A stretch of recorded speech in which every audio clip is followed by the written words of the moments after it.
Hello everyone! Welcome to my channel. In this video ay tuturuan ko po kayo kung paano mag-propagate at magtanim ng garlic vine plant.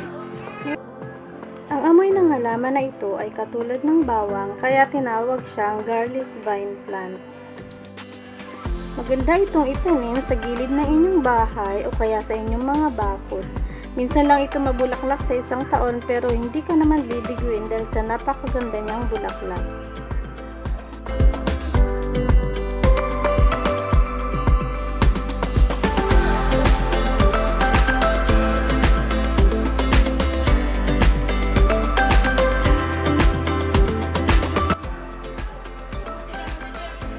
Kaya ngayon ay tuturo ko sa inyo kung paano magtanim at mag-propagate nitong ating garlic vine plant. Ang kailangan lang natin ay mag-cut ng matured stem and now we're ready to plant.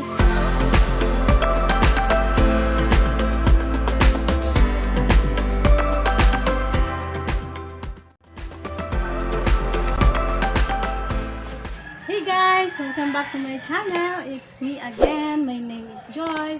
At ngayon ay tuturuan ko kayo kung paano magtanim ng garlic vine plant. Ito yung ating nakuhang garlic vine plant kanina. Magugupit lang tayo ng mga isang dangkal nito. Hanggang dito po. Ayan. Ang secret lang dito guys, kailangan itong dahon na to sa baba, tatanggalin nyo na po yan. Ganyan. Tapos, dito magkakat tayo ng slant. Pa-slant na cut. And then, balatan natin ng konti yung sa baba para mas makasipsip siya ng tubig. Ganyan lang po kasimple yung pagtatanim nito. Ang kailangan nyo lang tandaan, mas maikli. Kung mas mahaba yung itatanim nyo na ganito, malalanta lang po yan kasi hindi niya kayang suportahan yung buong stem niya ng tubig. So, kailangan, aanuhin lang natin siya. Maikli lang. Mas maikli na cuttings, mas malaki yung chance na makasurvive siya. So, ganyan. Tapos, suksok lang natin sa lupa na ganito. Ayan. Another one. Ito, yung nasa baba na dahon, tanggalin na natin yan. Ayan. Tapos, mga isang dangkal lang. Mas mabubuhay po sila pagka ganyan kaikli lang. Mga isang dangkal lang, ganyan.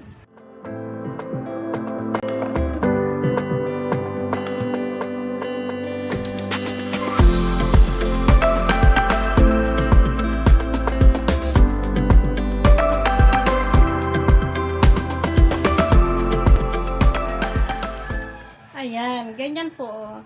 Magkaka tayo ng slant. Medyo pa-slant siya. I don't know if you can see it. Yan, ganyan. Slanted. Tapos, tatanggalan natin ng kunting balat yung dulo. Yan, para mas maka-absorb siya ng tubig. Kasi wala pang roots ito yung ano natin. Wala pa siyang ugat. Para mas maka-absorb siya ng tubig. Kunting ano lang. Tanggalan nyo lang yan ng balat. Ganyan. Tapos, kailangan yung lupa na pagtataniman siya is, syempre is buhaghag para mas maganda po na loam soil para mas madali siya mag-ugat. Tapos, nice lang. Ganyan lang. Suksok lang natin siya mga 2 inch deep. 2 to 3 inch deep. Susuksok natin siyang.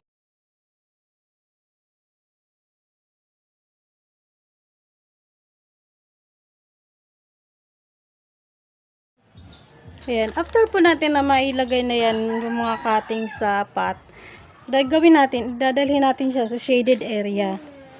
Kasi para hindi agad siya malanta. Ayan. Dito ko siya nilalagay dito sa may ilalim ng saging. Kasi dito yung malamig na area na hindi masyadong naaarawan. Ayan. Dito ko lang siya ilalagay. Hanggang sa mag-stable na siya dyan.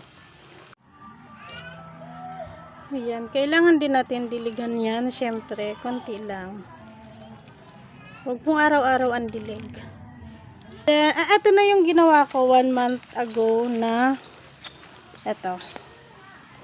Ayan. Nabuhay na siya, guys. Ganun lang po yung ginawa ko dito. Oh, wait. I will show you the roots.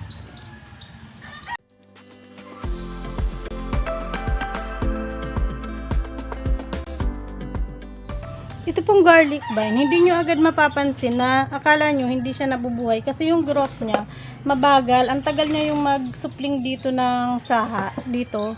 Matagal siya bago magka-supling. Pero, kaya kailangan pag tinanim nyo siya, kung saan nyo siya nilagay nung pagkatusok nyo na ganun, wag nyo na pong galaw-galawin.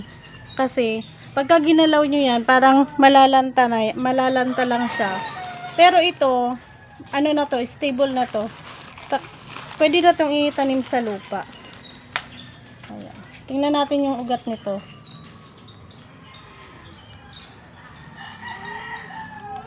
Oh, mahirap nang kunin. Ayun! Oh, see guys, ito yung ginawa natin kanina. Kaya importante, ito yung part na binalatan. Wait lang, hugasan ko to. Ayan po, ito yung dyan yung part na, ito yung part na may binalatan ako dito. Ito yung part na binalatan. Tapos yung roots niya, tumubo siya pagkalampas doon. Ayan o. Ayan. Ganyan siya, ganyan yung magiging result niya after 1 month. Talagang patience lang talaga. Hayaan nyo lang siya. Pagkasuksok nyo na gano'n, hayaan nyo lang siya doon. Tapos balikan nyo lang siya after 1 month. Pagka hindi siya nalanta after 1 month, successful yung inyong pagtatanim mo, yung inyong propagation. Ganyan. And, kailangan, wag kayong magtatanim nito pagka mainit ang panahon. Ako, nagtatanim ako nito pagka makulimlim lang siya. Ganyan. Pwede na natin itong itanim sa permanent niya na kung saan nyo siya ipipwesto. Mas maganda siya nakapwesto sa mas naaarawan siya, full sun, para mas marami siyang bulaklak. Ayan. That's it po. Ganun lang po kasimple magpabuhay ng ating garlic vine plant. Kung hindi pa po kayo nakakapag-subscribe sa ating channel, please subscribe and turn on the notification bell para lagi kang updated sa ating future videos. Bye-bye!